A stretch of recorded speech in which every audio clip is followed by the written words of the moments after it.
Fala, engenheiro civil e arquitetos, tudo bom? Hoje nós vamos falar sobre precificação de acompanhamento de obras, tá? Vamos lá. Quem quiser ver o vídeo anterior, nós falamos sobre precificação de projetos, tá? Vamos lá, para obra. Mas tem várias maneiras de precificar por obra, tá? Eu vou colocar aqui 6 maneiras, ok? Vamos lá.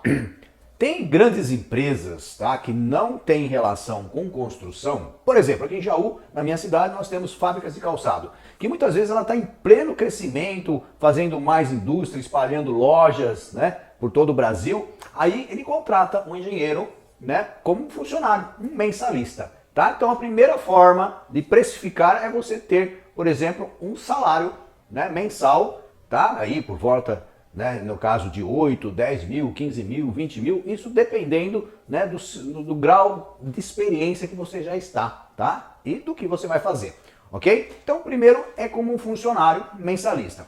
Segunda maneira é fazer, por exemplo, você pode trabalhar como uma empreita global, ou que a gente pode chamar também de preço fechado.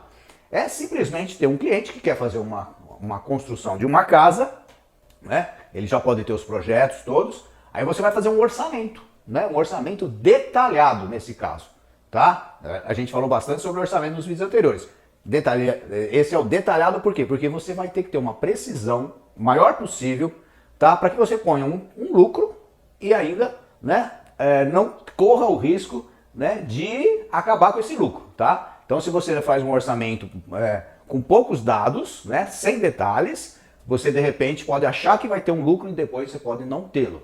Então é importante você fazer, né, o orçamento, colocar o seu BDI com aquela folga, né, e de forma ainda que não pode ser muito alto, porque senão um concorrente seu acaba pegando a obra, tá, e você não pega. Então por isso que tem que ter um ajuste perfeito. O menor preço possível, mas, né, dentro de uma maneira que você trabalhe e ganhe por isso, tá? Então preço global, preço fechado. Então você vai entregar para o cliente, por exemplo, uma casa, né, vai entregar a chave para ele, tá? Ele simplesmente falou, ó, R$1 milhão e você vai construir, fazer e entregar a chave para ele. Preço global fechado, ok? Vamos lá, terceira maneira, seria uma empreitada por preço unitário, tá? Então você pode fazer assim, vamos dizer assim, você vai fazer tantos metros quadrados de alvenaria, a um preço de tantos reais por metro quadrado, entendeu? Então é unitário. Então conforme a unidade, você multiplica pela quantidade, né, feito. Então, por exemplo, revestimento cerâmico, né? Então você vai ter lá o preço de R$50 o metro quadrado. Você vai ter lá 100 metros quadrados, você vai multiplicar isso e vai ver então qual o teu valor. E aí você vai ter vários itens, tá?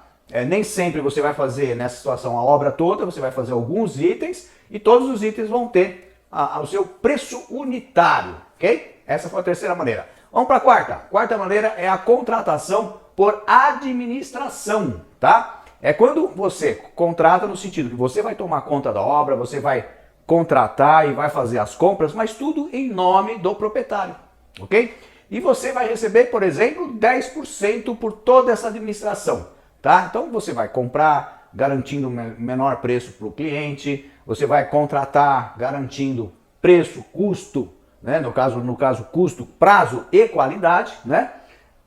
E o cliente, ele simplesmente vai ter um relatório mensal, um acompanhamento muito transparente, né, dos gastos da obra e vai ter os 10% seu pela sua administração. Então você deve fazer o quê? Cronogramas físicos, financeiros, o controle, relatórios físicos, financeiros, né? Isso tudo para realmente você estar desempenhando um serviço bem feito. Então, o preço global é aquilo e acabou. O preço por administração, a gente chama também por preço de custo, tá? É outra maneira de falar por administração, que é você vai tentar fazer o mais barato possível, tá? Então você não vai garantir que é R$1 milhão, porque de repente você consegue até fazer por 900, tá? Você mesmo tirando o seu já 10%, ok? Entendeu? Vamos para o próximo? Então vamos para o quinto agora. Contrato com preço máximo garantido, tá? É uma mistura desses dois aí que eu falei. Por quê? Vamos dizer assim, você faz um contrato garantindo o preço máximo de R$1.500.000 na construção. Aí você vai construir, vai fazendo a obra, né, da maneira de preço de custo e chega no final você não gastou R$1.500.000, você gastou, por exemplo, R$1.300.000, tá? Aí o que acontece? Você vai ganhar seus 10% em cima de 1.300 E aí no contrato você pode colocar assim, como você garantiu um máximo de 1.500 e gastou 1.300, sobrou 200 mil, não é? E aí você pode estar no contrato. O que sobrar, 50% é seu e 50% é meu. Ou seja, você vai ganhar ainda mais 100 mil reais, né? Porque 200 dividido por 2 vai sobrar, na verdade, 100 mil para o proprietário e 100 mil para você. Essa é a situação do contrato de preço máximo garantido. Entendeu? Se tiver alguma dúvida, faça a pergunta, tá? Estou tentando ser bem claro.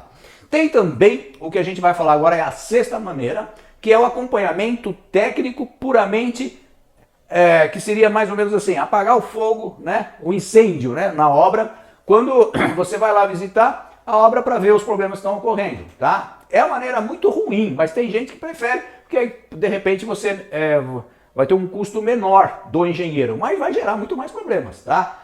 Tem cliente que é difícil entender que é muito melhor ele pagar, por exemplo, por administração ao preço fechado, tá?